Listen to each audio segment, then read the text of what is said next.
Bonjour et bienvenue dans ce nouvel épisode de Cuisinez-vous le français. Serez-vous aussi intéressé par cette recette que nous?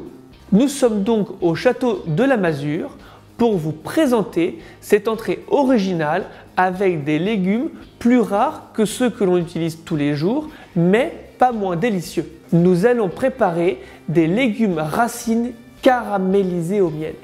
Plus, aussi, moins que, avec des adjectifs. Le plus, le moins, avec adjectif. Beau, grand, gentil, rouge, intéressant, ce sont des adjectifs. Si on les met au milieu de l'expression, plus, aussi, moins, que, cela peut donner une comparaison entre deux personnes, deux choses ou deux situations. Ce sont les comparatifs. Regardons-les de plus près. Plus que exprime la supériorité. Ce gâteau est plus grand que l'autre. Aussi que exprime l'égalité. Ce plat est aussi beau que l'autre. Moins que exprime l'infériorité. Cette soupe est moins bonne que celle d'hier. En général, dans une comparaison, on ne prononce pas le S de plus ou de moins, sauf quand le mot suivant commence par une voyelle. D'ailleurs, la prononciation sera Z. Plus beau que, plus intéressant, moins grand que, moins ouvert. Bien sûr, il y a quelques exceptions.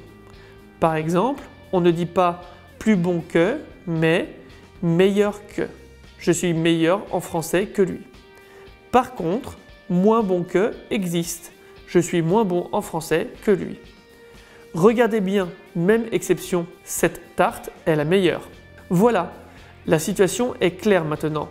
Avec cette explication, c'est plus simple, plus facile et ce sera aussi utile que d'habitude. Et maintenant, je vais vous présenter un de nos chefs les plus fidèles. Laissez-moi vous présenter Eric qui est avec nous aujourd'hui. Bonjour Eric, est-ce que tu vas bien? Bonjour Thibaut. Oui, tout va aussi bien que possible. Merci. Je suis plus motivé que jamais. Parfait Eric, moi aussi figure-toi. Et j'ai hâte de commencer ainsi car ce plat est parmi les plus intéressants à préparer. Allons-y le plus vite possible. Commençons par chauffer le four à 180-200 degrés, pas plus mais pas moins. Épluchez les 250 g de carottes, les 250 g de panais, les 250 g de rutabaga, les 250 g de patates douces et enfin 250 g de courges butternut. Tous de la meilleure qualité. Plus original que d'habitude, n'est-ce pas? Coupez-les tous en morceaux aussi réguliers et surtout aussi grands les uns que les autres pour qu'ils cuisent de façon égale. Dans une rôtissoire, et ce n'est pas plus compliqué que ça, on mélange tous les légumes, l'huile d'olive, le gras de canard, le thym, le romarin, l'échalote entière non pelée, les gousses d'ail entières non pelées, du sel et du poivre.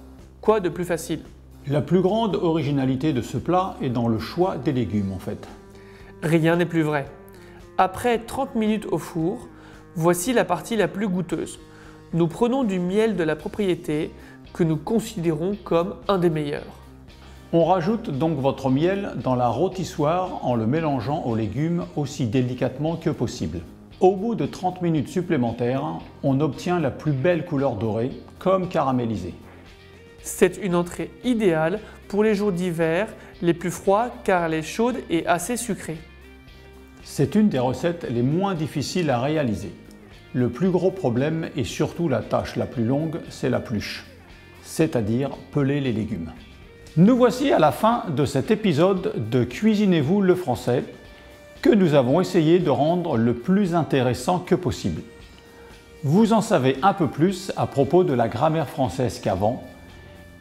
Il nous reste à vous donner rendez-vous la semaine prochaine pour une autre recette et un autre point de français. N'oubliez pas non plus de nous envoyer les photos de cette recette avec Eric, naturellement. Nous vous souhaitons de passer la plus belle des semaines. Et d'ici là, à bientôt.